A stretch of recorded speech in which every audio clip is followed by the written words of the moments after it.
పేదలను కటాక్షించువాడు ధన్యుడు, ఆపత్కాలమందు యెహోవా వారిని తప్పించును. ఎప్పుడైతే నీవు క్రీస్తు ప్రేమను బట్టి, దేవుని ప్రేమను బట్టి నీవు బీదలకు ఎప్పుడైతే ఆ లేని వారికి నువ్వు ఉన్న దాంట్లో సహాయం చేస్తావో, నీవు ఉన్న దాంట్లో వారికి సహాయం చేస్తావో, దేవుడు ఆపత్కాలంలో నుండి నిన్ను తప్పిస్తాడంట. నీ మీదకి ఆపత్కాలం కూడా రానియడు, నీ మీదకి ఆ యొక్క ప్రమాదాలు రానియడు, ఆ యొక్క యాక్సిడెంట్లు కూడా నీ మీదకి రానియడు అంట.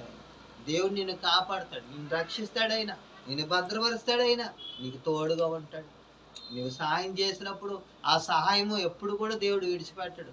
ఆ సహాయానికి నీకు రెండంతలు దేవుడు ఇచ్చేస్తాడు. దేవుడు నిన్ను ఆశీర్వదిస్తాడు.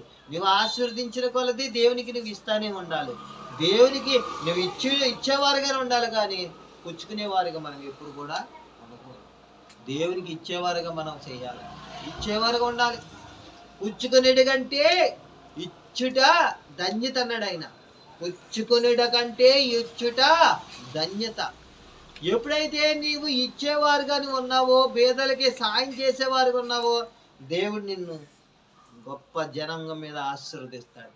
లోకములు అందరికంటే నిన్ను ధనవంతులుగా చేస్తాడు, దీవిస్తాడు. మనకు తెలీదు, కంటికి కనబడు, హృదయానికి గోచరమైన ఎన్నో ఉన్నాయి. అవన్నీ కూడా ఎన్నో దేవుడు మన పట్ల గొప్ప కార్యాలు చేయలేదా, అద్భుతాలు చేయలేదా, ఆశ్చర్యకార్యాలు చేయలేదా, ఎన్నో ప్రమాదాలు తప్పించలేదా, ఎన్నో యాక్సిడెంట్ తప్పించలేదా, రోగాలు రాకుండా కాపాడలేదా, నీకున్న బలహీనత తప్పించలేదా, నీకు ఆరోగ్యం దేవుడు ఇచ్చిందే కదా, నీకు రోగం వస్తే దేవుడు స్వస్థపరచలేదా, బాగు చేయలేదా, నువ్వు చెప్పలేమన్నారు డాక్టర్లే చెప్పలేమన్నారు, నువ్వు బ్రతకం అన్నప్పుడు దేవుడు నిన్ను బ్రతికించాడు కదా, నేను బాగు చేశాడు కదా. అప్పుడు నువ్వేం చేయాలి? దేవుడిని స్తుతించగలగాలి. నీవు చేసిన సహాయమే నిన్ను కాపాడుతుంది. దేవుడు నిన్ను అదే దేవుడు సహాయం అన్నమాట.